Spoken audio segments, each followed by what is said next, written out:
बचपन के प्यार हमार भूल नहीं जाई है रे।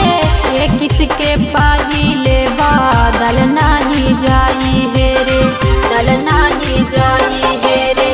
ना का भरोसा कागी नहीं बदलगी, बात कर कर के माथा ना कर खराबगी।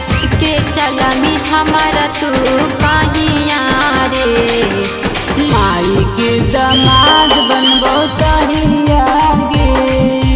18 की उम्र